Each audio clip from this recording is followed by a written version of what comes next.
मैंने कैसे शुरुआत की या स्कूल में थोड़ा सा दिमाग में था, तो हाँ, स्कूल में थोड़ा सा कहीं सोचा था, कहीं शायद पढ़ लिया होगा, कहीं सुन लिया होगा कि नहीं आईएएस ऑफिसर नाम की कोई चीज़ होती है। लेकिन तब ये भी नहीं पता था कि यार यूपीएससी नाम की कोई एग्ज़ाम है, सिविल सर्विस एग्ज़ाम है, उससे और भी पोस्ट में आप सिलेक्ट हो सकते हैं, ऐसा कुछ नॉलेज नहीं था। जब मैं अपने कॉलेज लेवल में आई, जब कॉलेज में एडमिशन लिया, मैंने भोपाल से ही एक प्राइवेट इंजीनियरिंग कॉलेज से केमिकल इंजीनियरिंग किया है, और उस दौरान मुझे जब मैंने सोचना शुरुआत की कि क्या बनना है, कंटेम्पलेट किया कि एग्जैक्टली क्या करियर चाहती हूँ, तो लगा कि यार कहीं जो पुरानी ड्रीम थी, एक जो सपना था, वो अभी उसको सामने लाना चाहिए।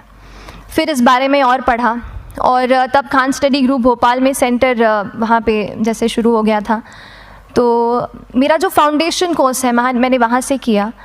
और इस एग्ज़ाम के बारे में जो चीज़ें मुझे 1-2 साल में समझ में आई हैं, वो कुछ चीज़ें मैं आपसे शेयर करना चाहती हूँ। सबसे पहली चीज़ जो पहले जय और रचना हम दोनों बोल चुके हैं कि कंसिस्टेंसी।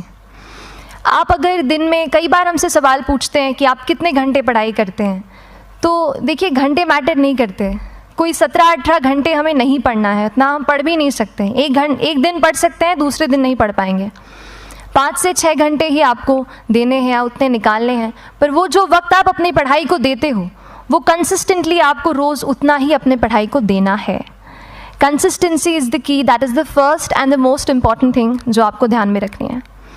दूसरी चीज़ इस एग्ज़ाम में मुझे लगता है इक्वली इम्पॉर्टेंट है, क्योंकि ये जर्नी लंबी होती है। जैसे एग्ज़ाम ही 1 साल तक चलती है, आप प्रीलिम्स देते हैं, फिर आप मेंस देते हैं, आप इंटरव्यू में जाते हैं पर्सनालिटी टेस्ट के लिए, तो एग्ज़ाम 1 साल तक खुद चलती है। उसके पहले मान लीजिए आप 1-1.5-2 साल पहले से प्रिपेयर कर रहे हो, तो ये जर्नी काफ़ी लंबी रहती है। उस जर्नी में मेंटली अपने आप को मोटिवेट रखना, अपने आप को बूस्ट करते रहना, वो भी इक्वली इम्पॉर्टेंट है, और इसीलिए अपने आप पर भरोसा बेहद ज़रूरी है।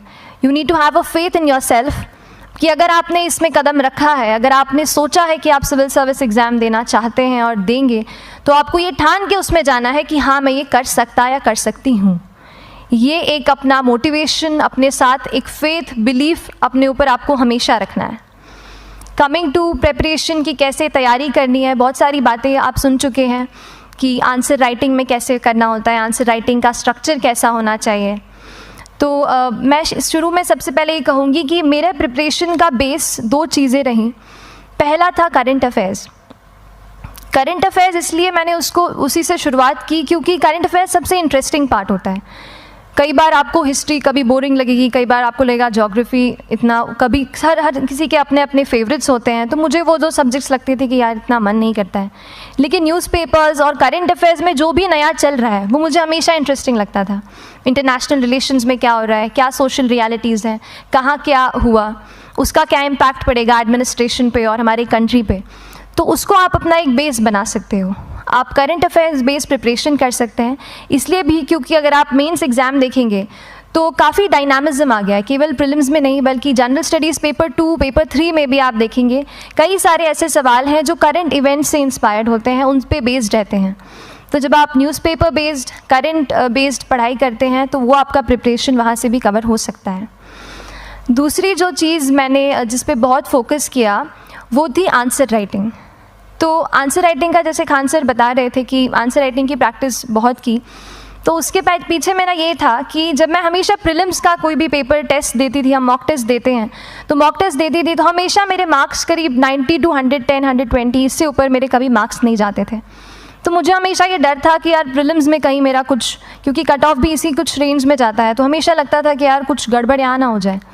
लेकिन जब मैंने आंसर राइटिंग की और मेंस एग्ज़ाम के बारे में जाना, तब मुझे लगा कि आंसर राइटिंग एक ऐसी चीज़ है, मेंस एक ऐसा फेज़ है सिविल सर्विस एग्ज़ाम का जहाँ पे आप अच्छे से तैयारी कर सकते हैं। And if you have written the answers, if you know कि you have covered the points well, if you have included उसमें कुछ आपने facts, international reports, government schemes, आपने कुछ ऐसे उसमें सॉल्व भी डाला है, तो जो रिज़ल्ट आएगा वो सेटिस्फैक्ट्री ही आएगा, अच्छा ही आएगा। तो मेंस एक ऐसा पार्ट है जिस पे आप काफ़ी बैंक ऑन कर सकते हो। मैं जब पर्सनालिटी टेस्ट भी मैंने दिया, तो इस बार भी आप नंबर्स देखेंगे तो आसपास की रैंक के हिसाब से मेरे नंबर्स उसमें कम हैं, लेकिन it is just the general studies and the answer writing part, जो मेंस के जो वो है मार्क्स हैं या मेंस का जो एक फैक्टर रहा, वो मेरे लिए सबसे ज़्यादा इंपॉर्टेंट डिसाइडिंग फैक्टर रहा है। तो अपना एक्सपीरियंस यही बताऊंगी कि आंसर राइटिंग पे आप विशेष फोकस कीजिए।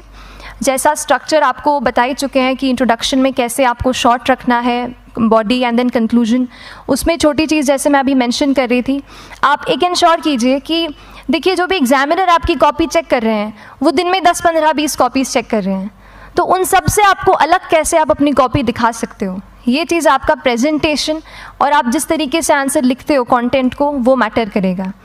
आप इंश्योर कर सकते हैं कि आपके आंसर में कुछ फैक्ट्स, गवर्नमेंट की स्कीम्स, कुछ कमिटीज़ बैठती हैं, जैसे एक प्रिवेसी पे justice BN Shri Krishna committee की रिपोर्ट आई है, तो आप मान लीजिए आपको कोई प्रिवेसी पे सवाल आ गया तो आपने उन कमेटी का नाम कोट कर दिया। ऐसे बहुत सारी कमिटीज़ होती हैं। कुछ इंटरनेशनल रिपोर्ट्स आते हैं, वो आप इनके बारे में लिख सकते हैं।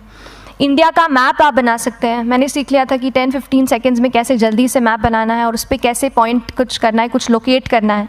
तो ये कुछ ऐसी चीज़ें हैं जो आपके आंसर्स को एनरिच करेंगी और प्रेजेंटेबल बनाएंगी। तो इस तरीके से आंसर्स पे जैसे हम क्लास करते हैं, लेकिन उसके साथ साथ आपको ये कोशिश करनी है कि 1 से 2 आंसर पर डे आपको ज़रूर लिखने ही लिखने हैं, apart from the test series that you are doing. Answer writing से 2-3 चीज़ें होती हैं, ना केवल हमारी एक लिखने का हमें समझ आता है हम क्या लिखते हैं कैसा है, पर हमारा कॉम्प्रिहेंशन भी इम्प्रूव होता है। हमें कितना समझ में आया वो भी हमें खुद समझ आता है जब हम आंसर्स लिखते हैं। और इसीलिए आंसर राइटिंग पे आप फोकस कीजिए, 1 से 2 आंसर ज़रूर लिखिए। और आंसर राइटिंग के बाद the third pillar of my preparation जो काफ़ी इंपॉर्टेंट जिसने रोल प्ले किया, that was tests and test series and mocks. देखिए हम पढ़ रहे हैं यहाँ पर, I will also come to the point कि हम कैसे दिल्ली, भोपाल और इंदौर में प्रिपेयर करके बिना दिल्ली जाए हम कैसे कर सकते हैं, I will come to that point. पर उसके पहले टेस्ट की थोड़ी बात कर लेती हूँ कि टेस्ट देना क्यों ज़रूरी है।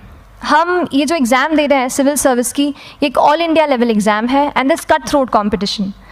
तो उसके लिए आप केवल पढ़ते रहें, सारी बुक्स, मटेरियल्स, स्टैंडर्ड ये करंट का सब पढ़ लें, लेकिन अगर आप ये नहीं जज कर पाए कि आपका क्या लेवल है at an all India level, तो चीज़ें समझ में आप नहीं, मतलब आप आगे नहीं बढ़ पाएंगे या सही डायरेक्शन नहीं पकड़ पाएंगे।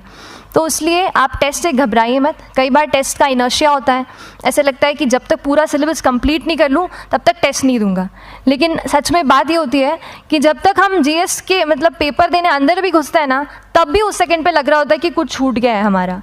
तो ये चीज़ होगी ही, इसीलिए ये मैं कभी मत सोचिए कि जब तक पूरा सिलेबस नहीं कर लूँ टेस्ट नहीं दूंगा। जैसे आपका एक थोड़ा बेस बन जाता है प्रिपरेशन का, आप टेस्ट दीजिए, चाहे वो प्रीलिम्स का MCQ का टेस्ट हो या मेंस का राइटिंग स्किल की प्रैक्टिस हो, टेस्ट पे आप फोकस कीजिए।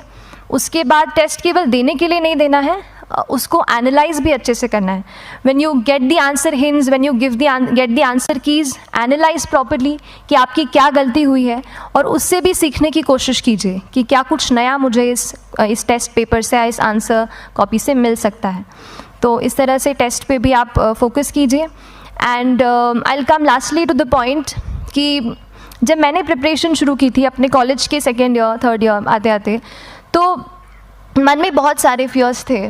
मैं भी एक नॉर्मल फैमिली से हूँ, मेरे फैमिली में किसी ने आज तक सिविल सर्विस का पेपर भी नहीं लिखा था, तो मन में बहुत सारे फियर्स थे, डाउट्स थे, क्या होगा, कैसे होगा। तो हो सकता है आपके मन में भी ऐसा हो। और हम जैसे यहाँ रहते हैं, हम सोचते हैं कि दिल्ली जाना तो सबसे ज़रूरी है, उसके बिना तो ये एग्ज़ाम हो ही नहीं सकती।